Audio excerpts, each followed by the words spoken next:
Welcome back, everyone. Today, we're diving straight into our explainer on the chapter covering Indian bronze sculpture. Now, you know what's literally mind-blowing about this?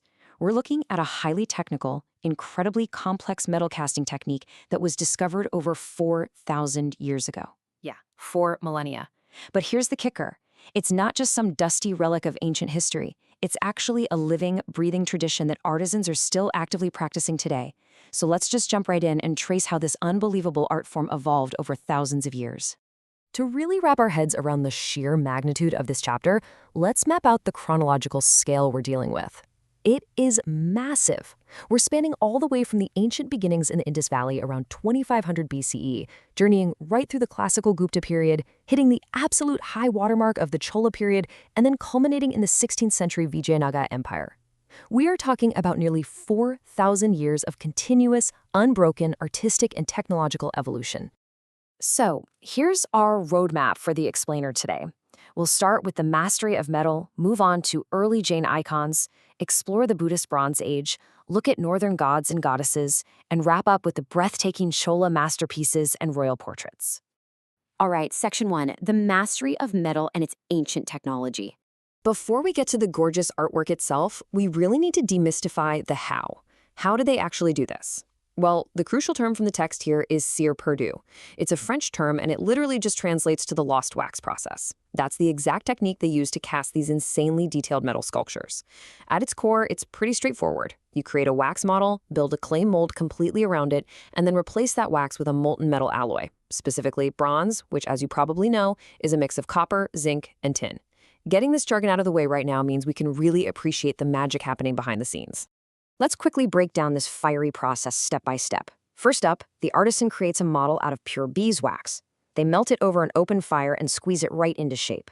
Next, that wax image gets covered in this thick paste. It's equal parts clay, sand, and cow dung, and they leave just a tiny opening. Now here is where it gets really intense.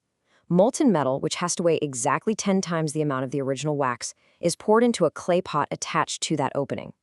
As the molten metal pours in, the whole model is fired. The wax inside completely melts away, hence the name lost wax. And the liquid metal flows in to take its exact shape. And what's absolutely fascinating about this is that this dangerous, super high heat process was historically carried out almost like a religious ritual. It happened in dead silence. Finally, once everything cools down, the piece is chiseled and polished up to perfection. Okay, moving on to Section 2, early Jain icons and defining the form. So now that we know exactly how they did it, let's take a look at how these sculptors began perfecting the human physique. If you look at the earliest known bronze, the famous dancing girl from Mohenjo-daro, right around 2500 BCE, her limbs and torso are, well, they're heavily simplified. They're almost tubular. But jump ahead to the Kushana period in the 2nd century CE, specifically looking at the Jain Tirthakaras found in Chausa, Bihar, and the artistic evolution is just staggering. Indian sculptors had completely mastered the modeling of the masculine human body. They were rendering these simplified yet super powerful muscles. A prime example from the chapter is the depiction of Adanath, who you can easily identify by those long hair locks dropping down to his broad shoulders. And this really illustrates how the complexity just kept growing. By the 6th to 9th centuries, Western India, specifically Gujarat, becomes this major hub. The famous Akota Hoard is a fantastic example of this.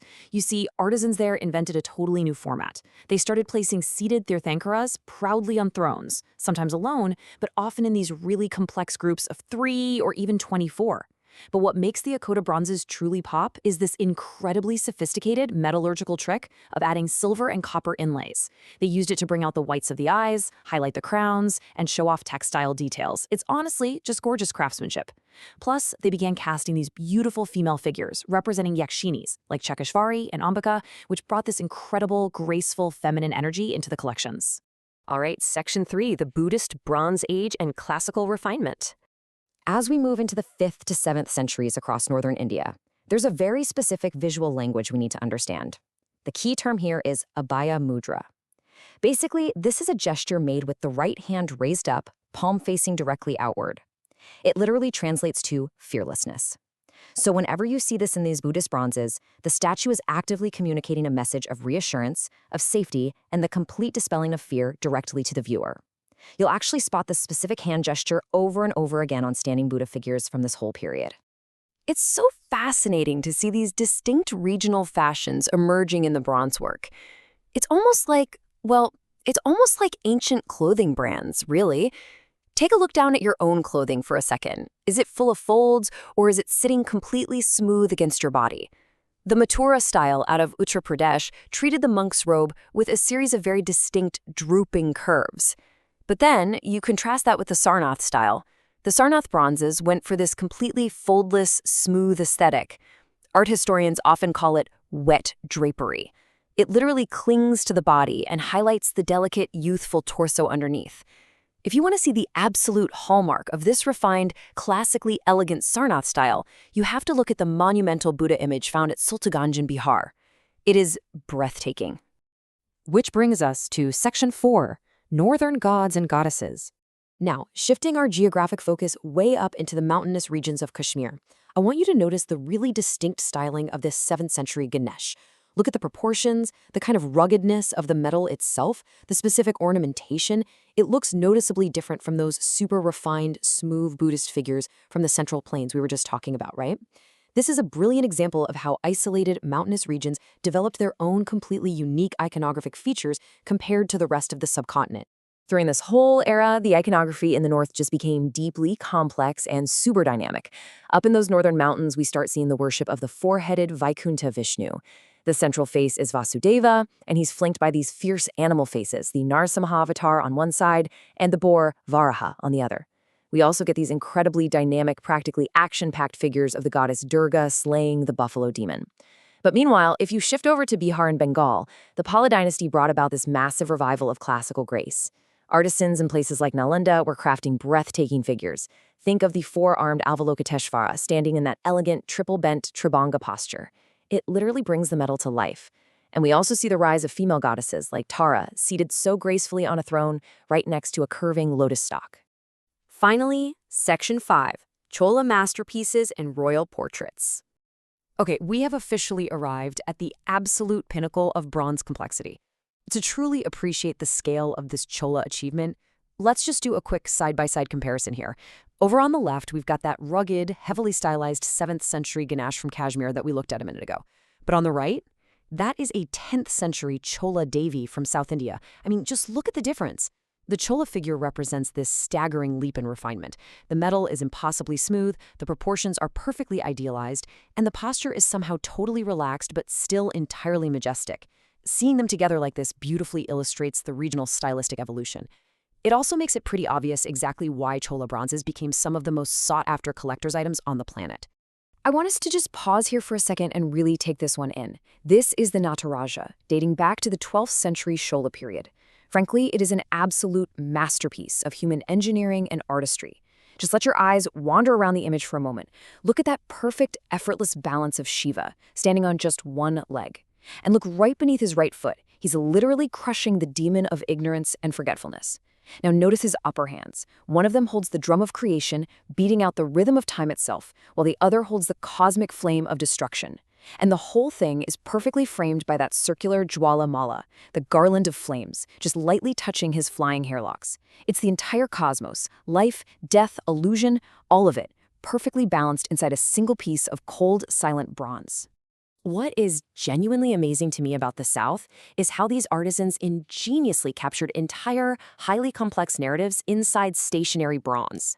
Back in the Pallava period, they cast Shiva sitting with one leg dangling, his hand raised right up to his mouth at the exact split second he's about to drink poison to save the world. Talk about tension. Later on, Chola artists crafted the Kalyana Sundara Marti. And this wasn't just a single figure, it was an entire marriage ceremony. You have Shiva extending his hand, and Parvati captured mid-step, stepping forward with this perfectly rendered bashful expression on her face, capturing the emotion of bashfulness in cast metal. It's just an unbelievable feat. They even created the Ardnari Swara Marti, which flawlessly united Shiva and Parvati into one single image that is half male and half female. It is quite literally narrative storytelling, completely frozen in metal. Finally, as we roll into the 16th century in Andhra Pradesh, we hit what's known as the Vijayanagara shift. The focus kind of pivots here, moving away from the purely divine and back toward the realm of human legacy. Down at Cire-perdu, sculptors actually started experimenting with life-size portrait sculptures. Why?